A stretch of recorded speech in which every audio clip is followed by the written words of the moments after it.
I think the music unifies once 100%. And the needs they existing right now with the crisis refugees and the people want solution, and everybody just think about food and house, and this is definitely a really prioritize. But also we also need to take care of our mental health and how we can use tools who can help us in that sense. Welcome to the Philanthropy Masterminds podcast, brought to you by DonorSearch, the show that takes you inside the lives of thought leaders, innovators, and changemakers in fundraising, philanthropy, and civil society. I'm your host, Jay Frost. Today, we speak with one of the top 5 CNN heroes of 2024, Davis Alvarez, founder of the Dream Orchestra in Gothenburg, Sweden. Since 2016, Ron has brought together refugees, immigrants, and locals, speaking over 20 languages to create music and build community. His work shows how music can help people rebuild their lives and connect across cultures. Just tell me a little bit about how this all began. I understand you're originally from Caracas, is that right? Yes, and I was born in Caracas in 1986, so I'm 38 years old. So I was born in Caracas, and I started to learn music when I was 10. Actually, in a program was called El Sistema. It's a program with a social musical program, and that's how I actually started. And I'm from very working family, so I'm coming from a favela, or it's not favela, the name, more like a barrio. It's called like it's quite a dangerous area where that's where I born in that area, and that's how everything started in my life. Well, tell me about your entry into music. So you began studying at 10. What did you study? What drew you to music? Well, actually, we were living in Caracas. My family was living in Caracas, and we lost an uncle. He just went out to out and never back. So my grandmother was afraid of keep us really safe. So we moved a lot because we didn't have much money. So we moved to different places around Caracas, and then we finally end in outside Caracas in a place called Guarenas and Guatires. There are two small. Now they are cities, but there was kind of like outside cities. And so my grandmother put in her house like a kiosco, but informal kiosco, where she sells ice creams. And through selling ice cream, the handmade, it's what we call in Venezuela chupis, I was helping her after school. And in front of my grandmother's house, El Sistema school was, they put on a Sistema school. So all the kids, when they had rehearsed, they was coming to my grandmother's house and asking for, vanilla chocolate chupis. And so that's what I was selling after school with her. I was 7 years old when that. And I was always curious because they were always a kid talking about Beethoven and Mozart. And I always thought, I don't know who they were, but it sounds like cool people. I didn't know they were that people. But and I wanted to go to a bus. They always take them to some concerts, and they come. But I didn't know they were to a concert. I just saw that they get some food, and they were so happy. And I was, I should go to the same bus. So that's how actually I started. So I wanted to go to El Sistema school. So I started when I was 10. And then when I was 14, I needed help because I wanted to start to get some scholarships, and then I started to teach. So I started to teach when I was 14 years old, and later, 2 years later, I start to conduct in one of the orchestras in the school that was in front of my grandmother's house. Was this playing the violin or? Yes, I started to play the violin. That was my first instrument. And I was just in love with the sound because from my grandmother's house, you can hear when some people was practicing in from the balcony, you can hear it from the school. So I always wanted to play the violin, and I play the violin. Classical music is something that some people love and other people find very foreign or alien. If you didn't know who the composers were, how did you find the music? And how significant was it for you to start learning that language of music? Well, and in Venezuela, in the place where I started to learn, I mean, it was not only classical music. You learn folk music and you learn classic. So you was relative. So you was playing maybe one Beethoven's symphony, and then you change, and then you were playing folk music, and then so it was a lot of different music. So for me, it was more about how I feel when I enter to the orchestra, and I actually there. At that moment, it was everything started to begin. That I really wanted to support and give all that I was learning, and so thankful to multiply with the knowledge. So I think everything started there. So I was really in love with the possibility to be in an equal area where everywhere feel like a possibility to learn an instrument. So that's everything it starts. So I start playing at 10 years old, and then 14 start to teach, and then at 16 I start to conduct, and then I want to study at the university, and then I start to travel around the world. Oh, so you took a degree in music in Venezuela, and then you began your travels? Or? Well, I studied in El Sistema. I studied in the university who later changed the names because political reasons in Venezuela. But then my biggest knowledge came from the El Sistema school, yeah. And then through an exchange at the university and programming in El Sistema, I came to Sweden, and that's how I came in 2015. And what was the idea of the exchange? Was that just to meet with other musicians and orchestras, or what was it? Well, it's before I came to Sweden, I lived in Greenland for 3 years. I live in north of Greenland, actually. I came to Greenland, to the north of Greenland, because I applied for a voluntary work or in an orphanage to teach music. So, and I came there, and the director, who is a director of a Umana Children Home, which like the orphanage, she invited me, and I went there, and I came to, that was when I was 24, actually. I came there, and I didn't speak English at all. So I came there, and I came with a pianist to play, but also as a volunteer.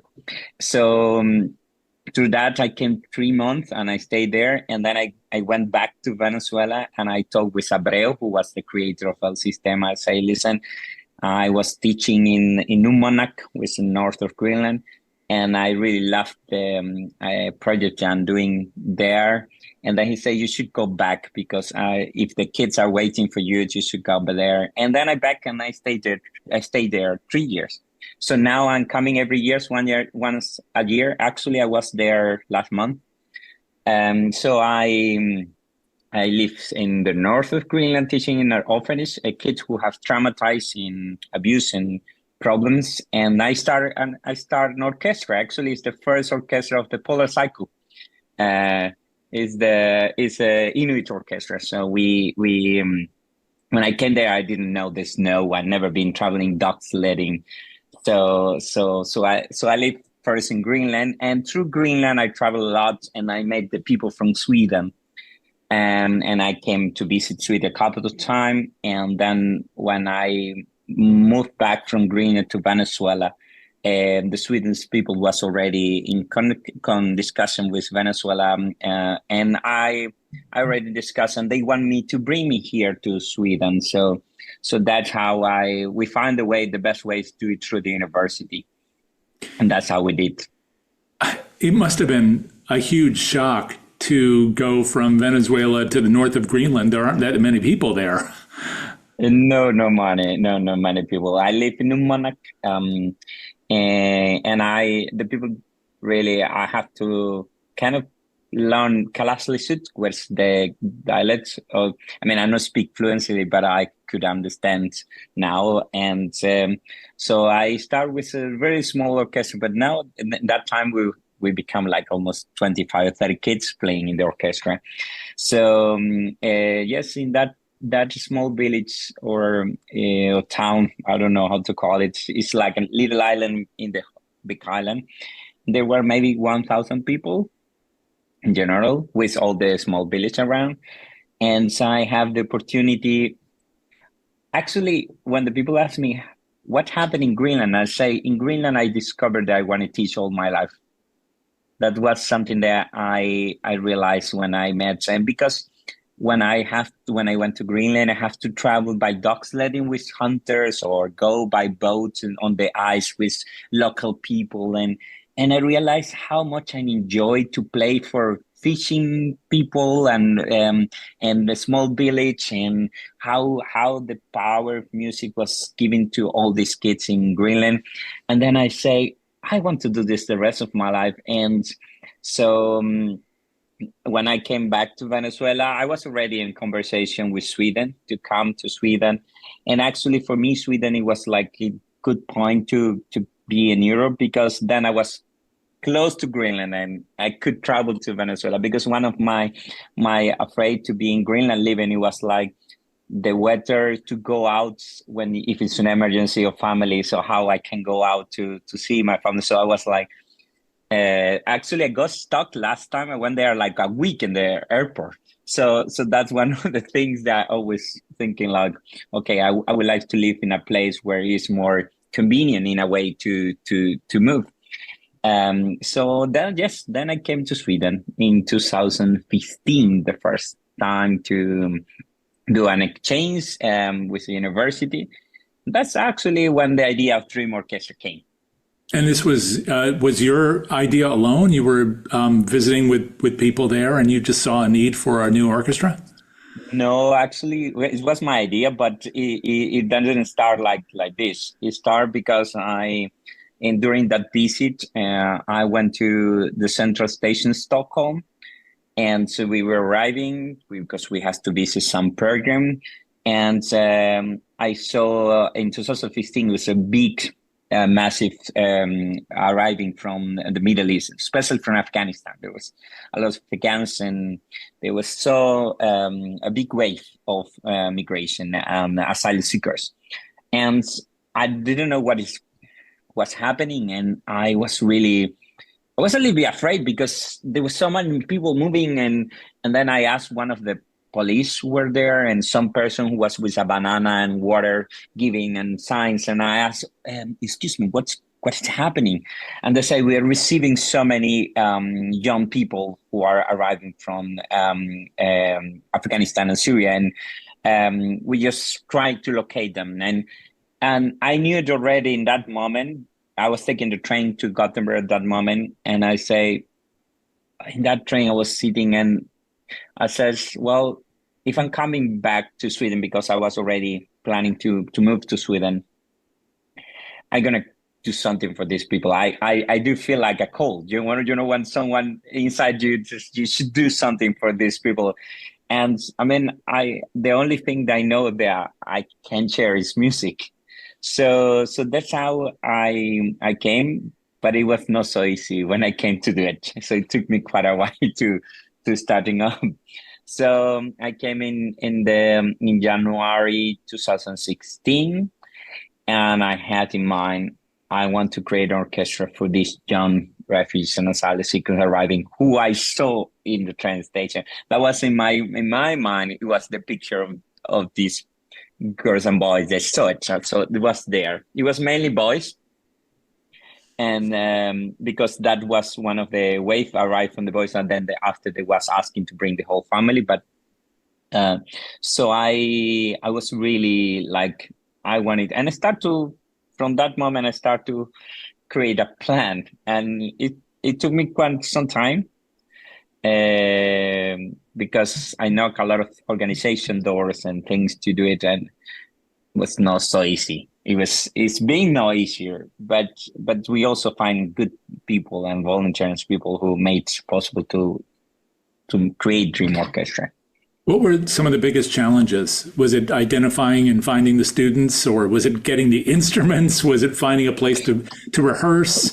There must have been many. We with so many. I mean, you need, when you want to create a project like that, you need a place, you need instruments, you need human resource people who are volunteering, helping you, because they can help you as a volunteer, but then some moment you need to pay salaries or need to help, and create the organization and legally and with the whole process.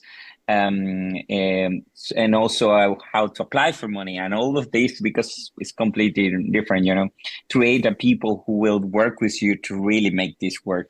So it's like to build something from scratch. The most difficult is you make so many mistakes in a way that you say, okay, we can do it this way, and then say, no, we didn't find any support in this way, and then you go in this way. So I think you it's very difficult because you never know what door to knock. And so it's like, and I probably don't call it. It can be a mistake, but it's just trying out. You're trying and trying and trying to figure out how make it sense.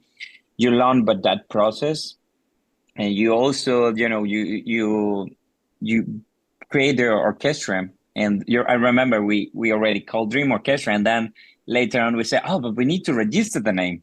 Then we have to have legal number, and we have to, all these things coming after, and then you have to start to kind of develop all of that and create the organization. That's very difficult to find the students. I must say this in the beginning can be difficult because, you don't speak the same language. You also come, and most of the time I was coming to the place when saying, oh, I want to teach music. And the people was like, I want a house to live, and to play an instrument. I need food to stay. I need a permission. Are you going to give me a permission to stay?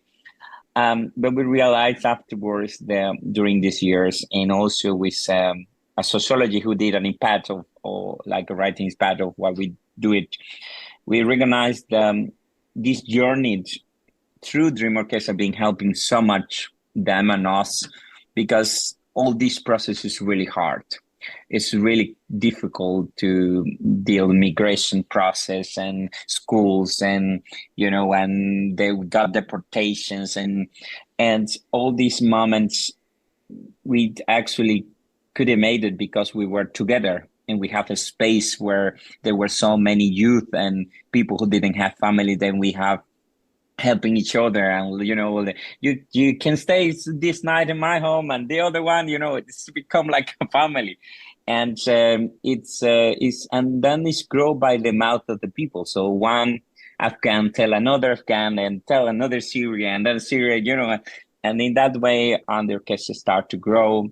And then later on, I sit and I say, but I don't want to have only orchestra for refugees, because that's not an integration project. I want to open to people also who are from here, who are born here, but also the possibility they can mix. And also there's so much to learn from each other. So we open up for everyone, but we also recognize we didn't have any money to really run the group. So we have to apply for money. And, and all of this we have been doing with a really, really small team, like really, really small team. How many people do you work with? We have our board of director, who everyone is volunteer, and we have 6 people there, and they're all volunteers, the board of directors. And then we have a project manager and a coordinator and communication, and we have 8 teachers. But in the beginning, we were only me and me, and there are 4 or 5 more people are working to make it happen.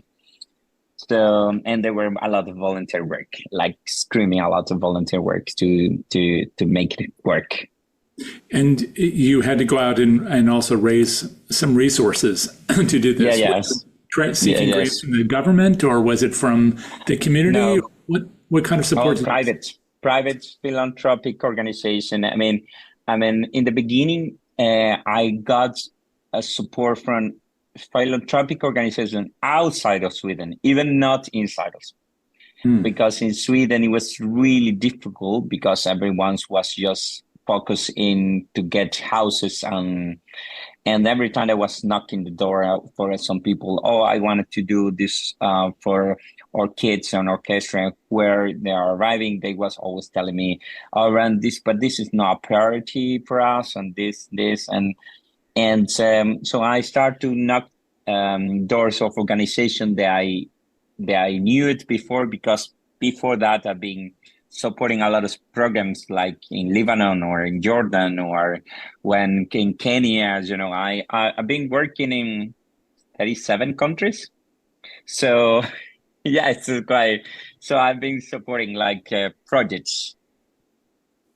What are these other projects? Is this part of the same Dream Orchestra project? I mean, in the beginning I was doing by myself, but now it's part of, like, we support through Dream Orchestra. So we, through Dream Orchestra, we have opportunity to are now supporting a project in Ukrainian, and then other projects in Palestine, and projects in. So with Dream Orchestra, it's not only Gothenburg 400 kids, we also supporting different organizations around the world who we do it normally for free, but it's we have been the possibility to go there and train their teachers and work with them. And what is the thing that unites all of those? Because the experience of being a learning musician or an orchestra performer in Palestine, and one in Sweden and one in Ukraine, their experiences are also different. What unifies it? Well, one of the things unify us is the mission idea to be a better human being, like global citizenship, and things more in like to get this world better. And that's unified. So we all want really to create a harmonizing, work for really peace into that's, and the other thing is music. I mean, the music is actually the perfect tool because culturally the music's different, but it's still music. So I think the music unifies once 100%.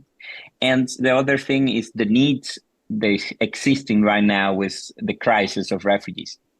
And so much crisis of refugees, and the people want solution, and everybody just think about food and house, and this is definitely a really prioritize. But also we also need to take care of our mental health and how we can use tools who can help us in that sense. And so we are really connecting through that vision or that mission of giving a collective practice music to and a safe place.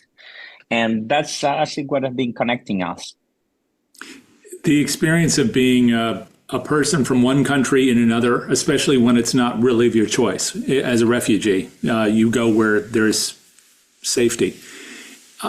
That's also something that must unify each of these experiences, because if there are, for example, Syrians in Sweden, and Ukrainians, of course, have gone throughout Europe, etc., this finding this musical opportunity must be really meaningful to them.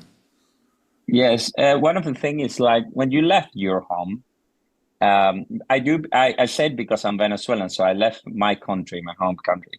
When you left your home, of course, in another circumstance, but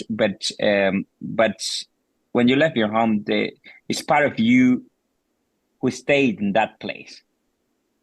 No matter if you become older and you pass almost your whole life in a new place, it's still some part of you stay in the place where you come from. And I said, I know this through people that have been, having experience. So they are part there. Even you say you left, it will be connecting because it's inside of you.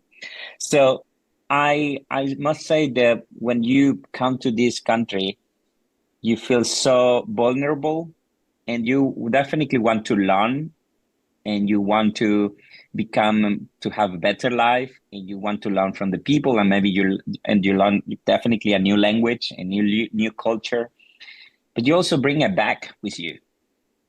And this bag with you is no material. It's a bag of information. It's a bag of culture. It's a bag of language. And there, I must say, the music and food can really remind you and connecting to your other part and who you are.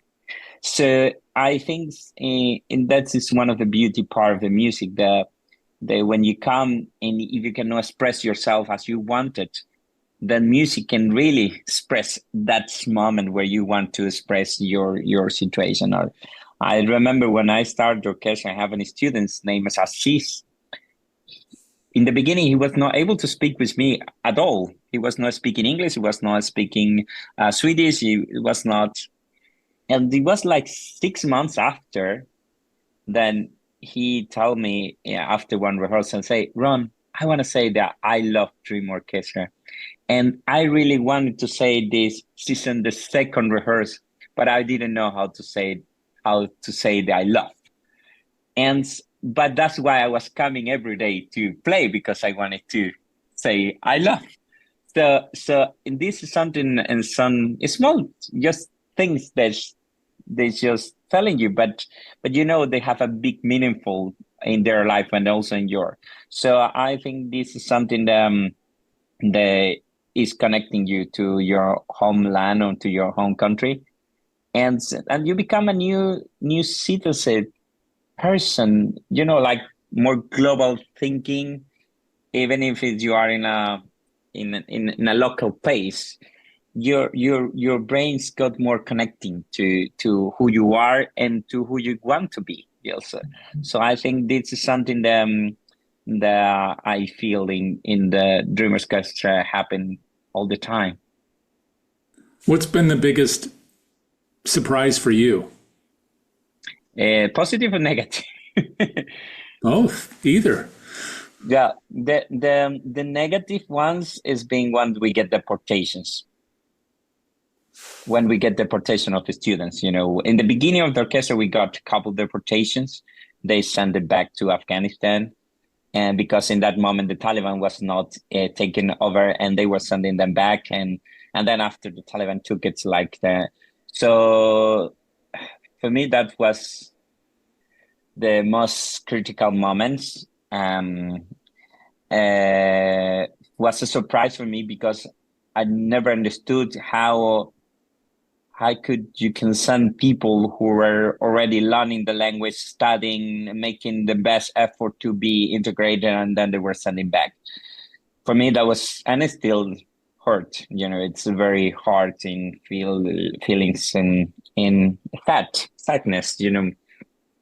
And the big surprises had been how music become an important part of their life, but they also took it with a big tool for their own daily life. Because I see students, it was 2 months ago, I met one student in another city, and it was part of Dream Orchestra, and say, Ron, I'm graduating now for the university. You remember when I came to Sweden and I started in the end of the gymnasium, and I couldn't believe I could do anything. But I remember that you were just like, you can play, you can do this, and we have concert in 2 weeks, and we're going to travel, and all this, and all this empowerment, and all this moment of coming time, and be empathized with others, and listening, go there. All these tools just make me the professional that I am now. So and I was so proud, because to hear that things surprises, because you think, there are some people say, what, you teach music, but I don't think it's just music. It's just more than that. So what remains to be done? What do you imagine for Dream Orchestra, but also for you as you look ahead? I dream, my biggest dream that I know they're going to make it from one way or not. I will do it to create a learning center. I want to create like a center, because we don't have like a center. We rehearse in a church, and it's wonderful to be there, but it's really difficult to keep kind of a schedule. And we always have our schedule, but we cannot really make support to other peoples that are from outside of Sweden, for example. So my bigger dream is that we can have our Dream Orchestra Center. And actually, last year we wrote a book, which is called Dream Orchestra Learning Model, and it's in our website, and it's free. It's completely free. It's for any program. There are 4 books in our website, who is free for teachers, and we are no. Or I am not in my team, so we are not really expecting to make Dream Orchestra everywhere. But we really want to support people who have the idea of starting an organization like Dream Orchestra, but they don't know how, especially in the artistic way. I mean, we don't gonna coach you how to do the financial part, because then you need to develop depending of your own countries, but the artistic and the educational part. So that's why we wrote the books, and we wanted to be able to offer for free. That's that's my main dream. And I think the world is showing us this situation is going so bad everywhere, not only by conflict, by political, but also by climate change. I mean, you see there are people who are moving out of their place because water came in, like happened in Spain, or it's happening in other places in Asia. So it's going to become more and more refugees and asylum seekers for one reason or another. So we have to really work hard to really create people with big hearts. We really need to, and I think music can really make sensibility, and that's why we thought that we can contribute. Well, that's it for today's episode of the Philanthropy Masterminds podcast. To learn more about Ron's work, visit dreamorchestra.se. To learn more about CNN Heroes and vote for your favorites, go to cnn.com/world/heroes. Thanks to our sponsor, DonorSearch, the world leader in AI and prospect research for nonprofit fundraising, and our producer, Jack Frost. If you like what you heard today, please subscribe on Apple Podcasts, the DonorSearch YouTube channel, or wherever you like to listen, and consider giving us a like and a positive review so others can find us as well. Check out our live webinars and webcasts on Tuesdays and Thursdays, and come back next week for another conversation with a leader in the world of social good. Until then, this is Jay Frost. Thanks for joining me. See you soon.